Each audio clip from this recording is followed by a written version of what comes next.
Hello and welcome to Pop and Fig. In this video, I'm going to go over what you should know before you watch Spider-Man Far From Home. Now, this video will be spoiler free, meaning I will not go over any of the trailers, any theories, nothing concerning Spider-Man Far From Home. So I'll only use the content preceding this movie. Now, I will go into Endgame a little bit, so if you have not seen Avengers Endgame, please do so, or you will be forced to be spoiled for at least parts of it. Because Endgame will pretty much affect the movies onward, so it's a pretty big movie. But for Spider-Man Far From Home, I'm going to talk about what you should know beforehand, specifically about Peter Parker's journey. That's how I'm going to do this one. So with that, I hope you enjoy.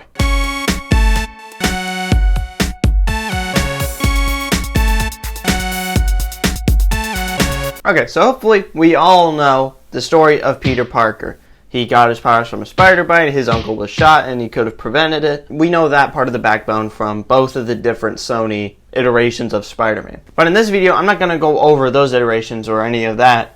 I'm only going to go over what we've seen so far within the MCU, the Marvel Cinematic Universe. I'm only going to go over what that has given us so far. We start off in Captain America Civil War. We see this boy, Peter Parker, he comes home, and then he sees there's Tony Stark there, and he's like, whoa, what on earth? Like, I'm a science guy. He's a science guy. This is amazing. He's like one of the top science guys in the world. You know, he's blown out of the water. And then Peter and Tony go to Peter's room, and there Tony kind of sees some of the stuff Peter has made. Like, he said he had fixed some old computer Peter had found in like a garbage can or something. But like, Peter made his own suit. Now, that's not the fancy suit we've seen. It was the one we saw at the end of Spider-Man Far From Home. But yeah, he pretty much made his own suit. So pretty much what that tells us is that Peter Parker can very well invent great things given the resources he has. So it's not like he could have made Tony's suit because Peter didn't have those resources at hand. But then, as I just said, Tony gives Peter Parker this amazing suit that has all these fancy gadgets. And then Peter Parker is with the Avengers. Or should I say, he's with Avengers to fight Avengers. So yeah, there's that whole airport fight in Captain America Civil War. And then at the end of it, Peter goes back home. Now we're in Spider-Man Homecoming, because Spider-Man Homecoming starts right after Civil War. Now Peter's at home. He's like, yes, I'm Spider-Man. I have this suit. Hopefully I could be a part of the Avengers and do something big someday. Some time passes, and we see he hasn't been notified by Tony at all.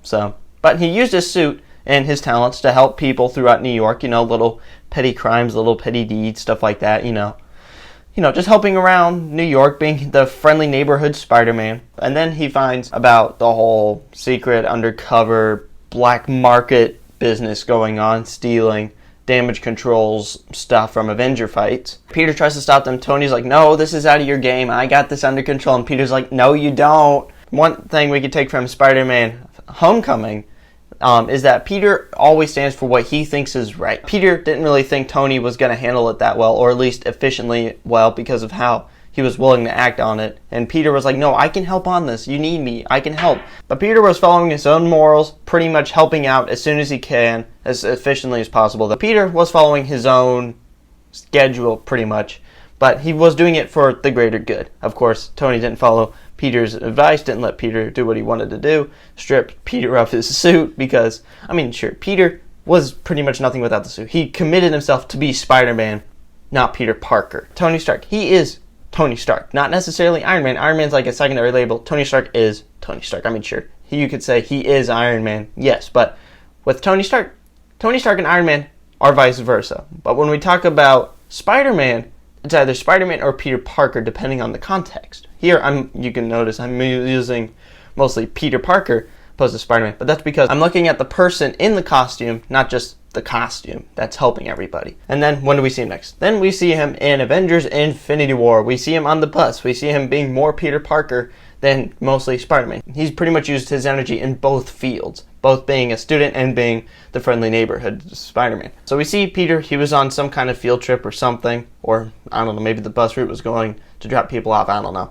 But we see him look outside and he sees the alien donut ship and he jumps out to help. Peter didn't need to come out there right when he did. Peter decided to step in just to help out. What we can get from the beginning of Infinity War when we see Peter Parker is that he voluntarily helps out. He's not being told to do it. It's not like a person who's waiting for their orders to be given things. It's like, okay, I'm just gonna go ahead and help out because I can. Not because I'm told to, but because I can. He is voluntary, because when we see him look outside of the bus and we see the giant donut ship, he immediately is like, oh, I need to go help out there. Because that is how he works. It's not like, okay, I'm just going to do this because I'm told. I'm going to follow my own motives. That can also be seen in Spider-Man Far From Home. He is following his morals, which is just help out when I can. And as we all should know, Thanos got all the Infinity Stones and snapped 50% of all animal species, including sentient beings, were snapped out of existence. And Peter Parker was one of the 50% that were unfortunate. But before he snaps away, as he's snapping though, we see him like just going into tears because he's like, Tony Stark, I don't feel so good. I can't go. Because we can sympathize with him. He's a kid. He has morals, but he's a kid. He's not a soldier. He's a kid. I mean, sure, soldiers take the risk of dying. Peter Parker, he just wants to do what he can to help, not necessarily wanting the risk of dying. I mean, sure, getting hurt really bad like how he did in Homecoming, sure, but not to this extreme. So yeah, we saw him sadly turn to dust. Now we have entered Endgame spoilers. So if you have not seen Avengers Endgame, stop right here and watch the movie and then press forward. But if you want to get spoiled or you think you've already heard enough, then proceed. And then Endgame arrives, and then in this movie we see Hulk get all of the Infinity Stones and the Stark-made Infinity Gauntlet that is not quite safe. Watch my Endgame general review if you want to figure out what I mean by that. So we see Hulk get all the Infinity Stones and he snaps. And the 50% that were vanished have come back. But that was 5 years after Thanos' snap. Pretty much they have missed out on the last 5 years. Let's look back at Peter Parker. What has he gone through? What exactly is probably going to happen to him? So, not only is he brought back and he's going to have to deal with the whole weird complications the world has to go through when it comes to the fact that half of everybody that the world was getting used to being gone are back. There's a whole lot of complications there. But with Peter Parker, that's not his only complication. That's not his only sorrowful thing he has to pretty much deal with. At the end of Endgame, as we all should know, Tony Stark sadly died trying to save the universe again from Thanos. Peter Parker was one of the people that witnessed Tony Stark died. That's a pretty sad scene. Tony Stark started the MCU and ended right here.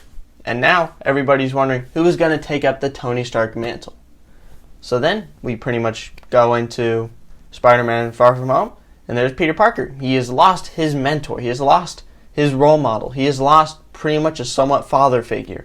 He's lost all that. He's lost a person who gave him fancy technology because he had just gotten a new suit in Infinity War, the Iron Spider suit. Now I'm not saying it's just because of benefits and here's a whole lot of money, but he lost a person that he looked up to, that he could use as a role model, that he could talk to superhero to superhero.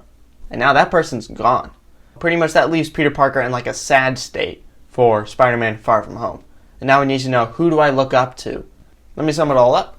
So, Peter Parker, he is very intuitive. He can make lots of fancy gadgets and stuff with the resources he's given. He also follows like his own morals. He follows his own schedule. He doesn't do what anyone tells him to. And he does it voluntarily. He doesn't do it because it's like, okay, I need you to do this at this time. He's like, I will do what I feel like needs to be done at a certain time. He does it voluntarily. But he also just not only lost the past 5 years, he also just lost his greatest teacher, his greatest mentor. Pretty much he lost Tony Stark. That's the easiest way to say it. He lost Tony Stark, who was a very important person in his life. That's all I have in this video for you. I hope you enjoyed it. Now you know what you need to know before you watch Spider-Man Far From Home. For the most part, I mean, sure, most of you probably already knew this, but if you haven't subscribed already, do that, and please give this video a like and share it to other people before the movie comes out. So with that, sayonara.